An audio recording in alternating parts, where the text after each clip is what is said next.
It is said that during the era of the Fatimid state in Egypt, there was a cook who prepared lunch for the king, and he was making molokhia, and he still put the pot in it. The guard came in and said to him, "The king is hungry. If the food is ready in a few minutes, we will recite Al-Fatiha on you." At that moment, a cook, greedy for fear, put down a bowl and finished the molokhia quickly. The surprise is that the king liked its taste very much, more than ever, and he rewarded the cook as well, and since then spread it in all homes, if you want to make delicious molokhia. Don't forget the apartment, and even now this custom continues in most Egyptian homes and other customs. Do we know the secret behind the custom of seeing molokhia, but what is the secret of the custom? Why, how are habits built into us and established to the point that they remain a part of our personality? Why is it difficult to get rid of it?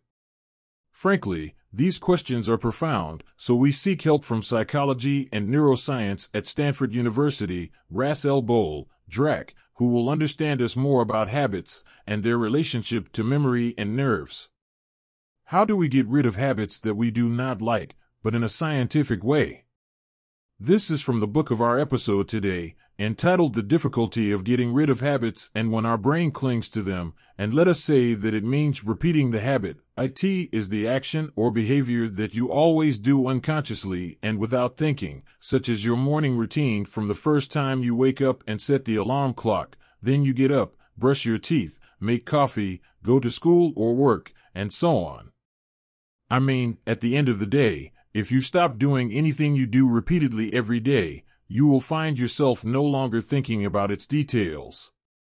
I mean, for example, on your way to work, if you are walking or driving, you will find yourself thinking about the concerns of this world and the hereafter, and we will have lunch today, or even listen to a podcast or a summary of Lochter, but the details of the road itself, maybe don't worry about it. You move to the right and to the left and arrive without thinking, and if you intend, for example, to cross a place where you are not accustomed to stopping, you may forget.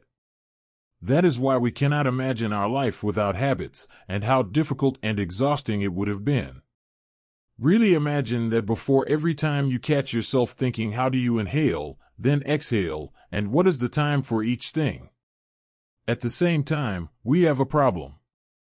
There are habits in our soul that we get rid of, addictions of all kinds, for example, or even some behaviors such as staying up late or taking exams. Habits in general and our human family are among the fascinating and complex needs at the same time, and scientists have considered them a puzzling mystery for a long time, including our writer Russell, so we will begin to review a group of scientific experiments and gather the threads together in order to understand everything about habits. Since habits are things that we learned over time, and we keep repeating them automatically, there is definitely a relationship between habits and memory, but what is strange is that an experiment was conducted on a woman who had a memory disorder. She cannot retain any new information. The French scientist Edward Clay Breedy pinned her hand with a pen, and how much later? For a minute, the lady forgot that she was suspicious or that anything had happened at all, but the second time when Edward extended his hand to her, she withdrew her hand, and when he asked her why, she said that people hide pens in their hands, and the question here is how? Was the woman able to acquire a habit even though her brain did not allow her to retain any new memories? In fact, Mrs. D's case was not unique. This is what led to a group of research in neuroscience starting in the 60s of the last century, and scientists concluded that we have multiple systems for memory and learning in the brain. We will talk about two of them in simplification, or the system is conscious memory or goal-directed behavior. The second system is unconscious memory or the center for learning stable things. This system is related to habits. Through research, scientists have found that its location in the brain is in a place called the basal ganglia, the lateral operculum. Hence the explanation that made the woman withdraw her hand even though she had a memory disorder. This memory trap was in the conscious memory system, so she was able to keep redrawing her hand in the second memory system, which is in the basal ganglia. In general, these two memory systems are always in competition, and your mind chooses which one to occupy depending on the situation. If you are not trying or learning something new to you, he would start the first system, but if he finds that this thing keeps recurring a lot, he will change the habit and put it in the second system of memory in order to save you more time and effort. For changing needs, and as for the mind, it prefers to put anything in the other system because its activity is less and it saves energy.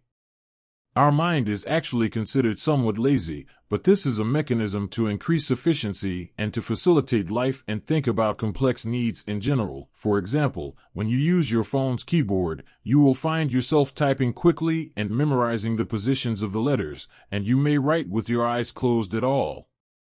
This is because your brain has gotten used to it, and it has put stable things in its memory.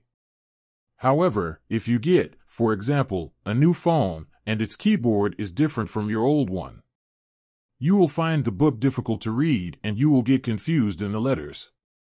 Here, your mind will begin to focus and engage the first conscious memory system and learn the location of the letters and so on, until it gets used to it and puts it in the second memory system, and all this is to save you the effort to think about the meaning of the words that you will write. Thus, we know why our mind has habits that we still know how, and in order to know exactly how, we will see the experiment of a Skinner box, which is a closed box and has a button and a world mouse.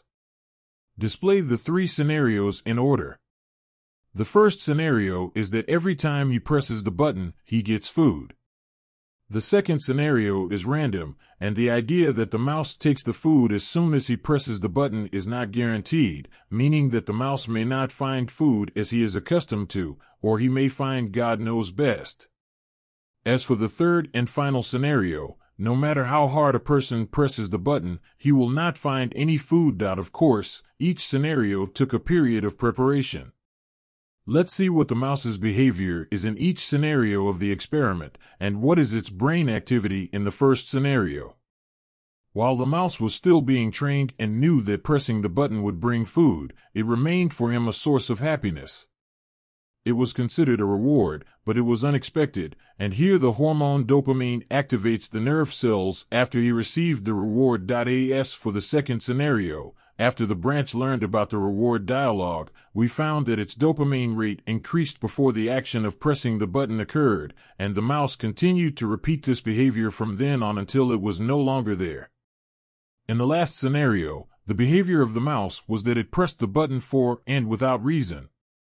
Even though he knew that there was no food, in fact the pressure became addictive for him, and dopamine is still active despite the absence of reward. What is important from this experiment is that the scientists concluded two things. The first thing is the components of habit. There are three elements: the clue cue, which was the signal that made you start the habit behavior, and which for the mouse was the eating button. The habit behavior was a routine, and this was the act of pressing the button. The reward is getting food. Unfortunately, if we focus a little on our lives, we will find ourselves falling into the Skinner box more than usual, such as gaming for a long time or even TV series, or following today's gold prices. If we take an example of the habit of browsing social media, the first time you hear a notification sound, which serves as evidence, you will grab the mobile phone and open all the social media sites, and you will remain in a state of intoxication for hours without realizing it, and this is like a routine. As for the reward, you will see that you received a woman from the first person who sent you a message, and you may not receive any reward, yet you will continue in the case of no. Good. The second thing we concluded is the role of dopamine in forming habits and rooting them in our nature. As for formation, it is responsible for desire, and it is activated when you see the stimulus and makes you perform the behavior automatically even if there is no reward. By the way, dopamine is produced in the basal ganglia in place of the second system of memory for learning stable things and even establishing and stabilizing habits, so you will find dopamine tells you, by God, I am creating habits that will live with you for the rest of your life. There is a strong connection and interconnection between the neurons that perform the habit behavior every time you repeat it. Thus, you have fallen into a loop in which behaviors are repeated to the point that they become a habit that occurs automatically and is difficult to get rid of.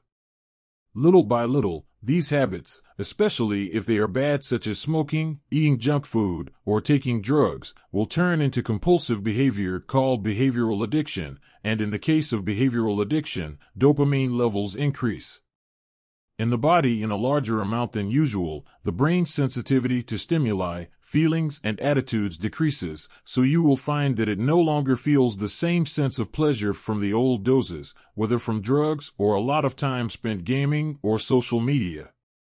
In order for your brain to maintain the habit that it has formed, and you will still feel the same old feeling of reward and happiness after you start the habit, you will need to increase the amount of the dose and the time that you spend in performing the habit, and after you increase the amount of the dose, your mind will return to feeling that there is nothing, so you will have to increase the amount of the dose, and so on. I certainly remember the time you decided to stop a habit. Let's say you would close all accounts on social media for a week, and it actually worked, but the first time you opened them again, you found yourself perhaps reverting to an old habit. What happened, my friend, is a widespread phenomenon called spontaneous recovery, and it was the subject of study by many scientists, including Mark Putin, who spent 2 decades in their condition studying why it is possible for an old habit to come back. Under the dirt, no, and this can also come back with more force than before, and he concluded from research and his experiences that old habits do not disappear, they will be extinguished, but when the context of events, the evidence, and the reward are different, they will appear. Will you come back again? That's why if someone stops smoking, he can't go back to another place where there are smokers, or try to hold a cigarette, okay? Enough? I mean, there is no hope. In order to get rid of one habit, you will literally enter into a battle with your brain, but do not worry, there is hope. Seek help from God, but that and Akhdar will tell you the summary of the methods that scientists have concluded, and these are from the experiments and research of psychology and neurology, so that we can get rid of these habits and methods that do not depend on willpower, and if you resist your desire to do habit behavior, the solution is for you not to enter the battle. How in the first place? Will I tell you? The first thing you need to take care of is the environment, so that you do not let it encourage you in any way, because you fall into the trap of habit, and here you can use the technique of engineering choices, meaning that you let the environment in which you exist encourage you to commit to a behavior that keeps you away from the habit, such as, for example, making a log out of social media sites, and let someone in your family change the password and hand it over to you when necessary, but then you feel that choosing to open social media is very cumbersome. It is easier to do something else that is more useful. Is there another Turkish method that you can use in your home, which is to hide the key or motivating evidence from it, or make it accessible? It is very difficult to download a program that hides social media sites, or to transfer the work to any place where smoking is prohibited, and so on. The second thing you can do to get rid of any habit is to set rules of commitment. For example, tell yourself that if you spend more than 10 minutes on social media sites, I will get 20 clicks. One of my plans is that my first business income will be a donation of £50. It is important here to keep the rules simple and understandable, and before implementing the third thing to get rid of habits, you create a detailed plan and scenarios. For example, if we say that you will stick to the diet and reduce your eating, do not leave your preparation in the plan. If someone asks you to do something sweet, you will tell him no, it is better here so that you can elaborate more. You will use a strategy. If this happens, you will say to yourself that if you resolve to do something that will fail, the diet, you will think first of the importance of preserving yourself and your health, and the necessity of the diet in achieving this, and you will think of the times you were patient and struggled with yourself. Then you apologize to this person and find out the reason, and that you are committed to a diet. As for the fourth thing, you should always encourage yourself and surround yourself with a percentage of your love that encourages you to continue in the way of getting rid of addiction. Finally, do not forget to follow yourself and see the extent of your progress. If you find a problem in implementing your plan, try to change it to suit you, and in the end, my friend, we all agree that the path to getting rid of bad habits is very difficult and requires patience and effort, but be sure that the end of the path is worth the effort.